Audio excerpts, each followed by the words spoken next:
FTX founder Sam Bankman-Fried arrested in Bahamas. Former FTX CEO Sam Bankman-Fried was arrested in the Bahamas on Monday on charges filed in the United States. The federal charges, which were unsealed on Tuesday morning, include multiple counts of wire fraud and conspiracy in connection with the collapse of his cryptocurrency exchange. The Bahamas Attorney General's office said in a statement Monday.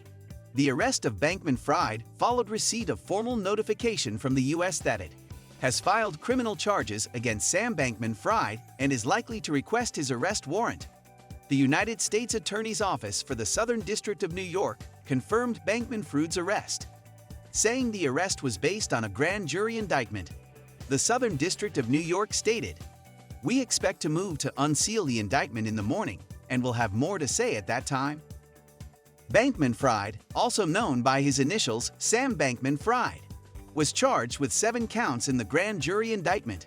The 7 allegations for which Sam Bankman-Fried is under hot waters include wire fraud, conspiracy to commit wire fraud against lenders and customers, conspiracy to commit securities fraud, money laundering, conspiracy to commit money laundering, violations of campaign finance laws, and violation of U.S. national security laws. Following the arrest, the Securities and Exchange Commission announced that it had authorized separate charges relating to Bankman-Fried violations of securities laws. According to the SEC complaint, Bankman-Fried diverted customer funds from FTX to Alameda Research and used the funds for fraudulent purposes such as real estate purchases and large political donations. Federal regulators and the Justice Department were looking into whether FTX used customer funds to back risky bets at Sam Bankman-Fried hedge fund, Alameda Research. During a recent New York Times interview, the ex-CEO stated that Alameda made risky investments on the FTX platform because it had too much power and influence and that he did not understand what the company was doing. This sounded like he knew nothing about Alameda. Interestingly and shockingly, a few billionaires came to Bankman-Fried and expressed their support via Twitter. Along with Bill Ackman, FTX investor O'Leary, who is also a spokesperson for the exchange, backed Bankman-Fried. Bill Ackman said, "Call me crazy, but I think Sam Bankman-Fried is telling the truth." To this, Kevin O'Leary retweeted Bill's tweet saying, "I lost millions as an investor in FTX and got sandblasted as a paid spokesperson for the firm, but after listening to that interview, I'm in the Bill Ackman camp about the kid." But in general, people are outraged, astounded, and agonized that people trusted these kids. Caroline from Alameda and Sam Bankman-Fried from FTX, with their hard-earned money, and how is this even possible? In contrast to Sam Bankman-Fried's recent claims that he was unaware of Alameda's financial situation. Forbes recently released correspondence with Sam Bankman-Fried while compiling their billionaires list, indicating that he was familiar with Alameda's finances. Forbes stated, "The level of detail Bankman-Fried provided to Forbes over the years shows that he had detailed knowledge of some of Alameda's holdings and at least some knowledge of the transactions it was making, especially in 2021, despite stepping back from running the hedge fund after confounding FTX in 2019. Before it went bankrupt last month, FTX was one of the world's largest cryptocurrency exchanges. Users withdrew nearly $5 billion in crypto assets in a single day as concerns about the exchange's liquidity position grew. Bankman-Fried resigned on November 11, and FTX filed for Chapter 11 bankruptcy protection. John Ray, the new CEO of FTX, also released some important but concerning information. In court documents the following week, John Ray ID, who took over as FTX CEO after a long career that included overseeing the Enron bankruptcy, stated, "Never in my career have I seen such a complete failure of corporate controls and such a complete absence of trustworthy financial information as occurred here." Bankman-Fried and FTX were also accused in court documents of failing to accurately account for the value of FTX's crypto assets and of disorganized management of FTX's cash holdings.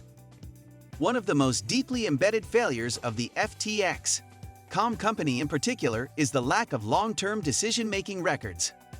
Ray wrote, Mr. Bankman-Fried often communicated by using applications that were set to auto-delete after a short period of time and encouraged employees to do the same. Bankman arrest Fried's comes just one day before. He was scheduled to testify at a House hearing on the collapse of the crypto exchange. He said last week that he would be willing to testify before Congress, but that his remarks would be limited and won't be as helpful as he would like. Bankman-Fried said in a Twitter Spaces event on Monday, just hours before his arrest, that he would be calling in to the hearing, according to readers.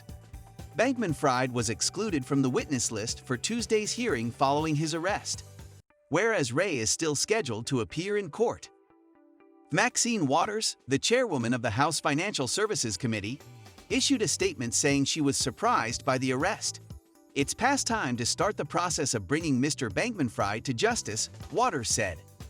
However, as the general public is aware, my staff and I have been working hard for the past month to secure Mr. Bankman-Fried's testimony before our committee tomorrow morning. While Waters believes Bankman-Fried should be held accountable, she believes the timing of the arrest will prevent people from hearing the former CEO testify under oath about the actions that have harmed over 1 million people and wiped out the hard-earned life savings of so many. And according to the Royal Bahamas Police Force, Bankman-Fried was arrested without incident and is scheduled to appear in court in the Bahamas on Tuesday. According to the Australian Financial Review, FTX's top executives had a secret signal group called Wire Fraud. According to the report, the group was used to send confidential info about operations in the run-up to the company's massive failure. In a tweet response, Sam Bankman-Fried denied all of the allegations, saying, "If this is true, then I wasn't a member of that inner circle." Sam Bankman-Fried added, "I'm quite sure it's just false. I've never heard of such a group." Sam Bankman-Fried sent this tweet just hours before his arrest was announced. While most executives under criminal investigation remain silent, the crypto entrepreneur has repeatedly spoken out on different media platforms and continued appearing in different podcasts and Twitter Spaces.